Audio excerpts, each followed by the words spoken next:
जानिए हर सच की कहानी दिनेश ठक्कर की जुबान आपके अपने नेशनल न्यूज इंडिया पर। देखिए, अपील जो है वो निचली अदालत में बापूजी को जो सज़ा दी गई है, तो बापूजी ने उस सज़ा को चैलेंज किया है कि मुझे कानून और तथ्यों पे जो मेरी इसको सज़ा दी गई है वो सही नहीं है। तो जो हाई कोर्ट अब डिसाइड करेगी कि ट्रायल कोर्ट ने जो और जजमेंट पास किया है वो तथ्य और कानून में सही है या गलत है। अपील में ही दूध का दूध पानी का पानी होगा, मतलब संत आसाराम जी बापू निर्दोष, उससे ही बरी होगी। हाँ, जो बापूजी को निचली अदालत के द्वारा सज़ा दी गई है वो सज़ा के बारे में जो डिसाइड किया जाएगा कि वो सज़ा बापूजी की बात मान ली जाए और सज़ा को निरस्त कर दिया जाए कि उनके खिलाफ जितने का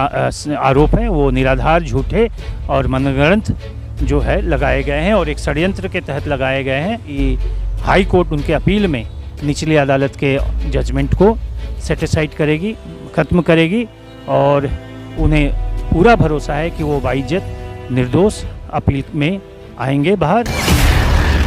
केस से भी आप जुड़े हुए हो, अब अपील शुरू होने वाली है, तो अपील क्या होती है? मतलब देखिए, अपील जो है वो निचली अदालत में बापूजी को जो सज़ा दी गई है, तो बापूजी ने उस सज़ा को चैलेंज किया है कि मुझे कानून और तथ्यों पे जो मेरी इसको सज़ा दी गई है वो सही नहीं है। वही उसी को हम अपील कहते हैं, जो हाई कोर्ट अब डिसाइड करेगी कि ट्रायल कोर्ट ने जो और जजमेंट पास किया है वो तथ्य और कानून में सही है या गलत है। तो बापूजी ने यह अपील में कहा है कि ये सारी चीज़ें जो उनके खिलाफ कोर्ट के द्वारा निर्धारित की गई है, सेशन कोर्ट के द्वारा, वह कानून और तथ्यों पे गलत है। क्योंकि अभी जोधपुर हाई कोर्ट ने भी बोला कि आपको सुप्रीम कोर्ट जाना पड़ेगा, मतलब जो बापूजी को मेडिकल ग्राउंड पर जमानत मिली हुई है, तो उससे और अपील का कोई लेना देना रहेगा क्या होगा? नहीं, अपील तो मेरिट पे है और ये जमानत तो एक अलग चीज़ है जो उनको अपने हेल्थ ग्राउंड पे मिला हुआ है। तो नीचे हाई कोर्ट से एक महीने का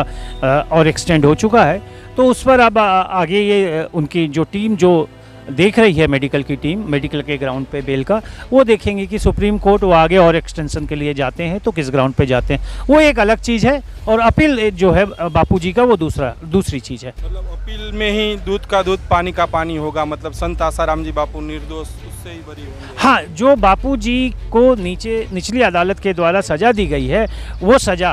के बारे में जो डिसाइड किया जाएगा कि वो सज़ा बापूजी की बात मान ली जाए और सज़ा को निरस्त कर दिया जाए या सज़ा सही तथ्यों पे, ये चीज़ें जो है वो अपील ही निर्धारित करेगी। सर, कितने समय तक ये अपील चलेगी अगर शुरू हुई तो ये तो इस पे समय बताना बड़ा मुश्किल है, क्योंकि जब फाइल होती है, जज साहब कितने तारीख देते हैं, कितना रोज वो समय देते हैं, किस तरह का बहस होता है, तथ्यों पे बहस किस तरह से डेवलप होता है, तो ये कोई समय सीमा तय करना उचित नहीं होगा। क्योंकि आप भी काफ़ी लंबे समय से मतलब जुड़े हुए सारे केस देख रहे हो, तो तथ्यों के आधार पर क्या लगता है, मतलब कि दूध का दूध पानी का पानी होगा? देखिए, एज ए वकील मुझे कोई कयास लगाना उचित नहीं होगा। मैं पहले भी आपको कह चुका हूँ कि मैं कोई कयास नहीं लगा सकता, लेकिन जहाँ तक आसाराम बापूजी का कहना है कि और कानून के तहत उनका यह स्टैंड है कि उनके खिलाफ जितने का आरोप हैं वो निराधार, झूठे और मनगढ़ंत जो है लगाए गए हैं और एक षड्यंत्र के तहत लगाए गए हैं,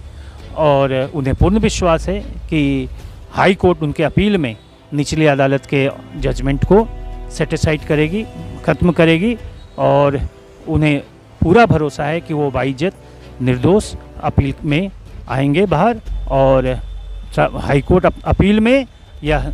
उनके भरोसे पे यह निर्णय देगी कि वह निर्दोष हैं। जानिए हर सच की कहानी दिनेश ठक्कर की जुबान आपके अपने नेशनल न्यूज इंडिया पर।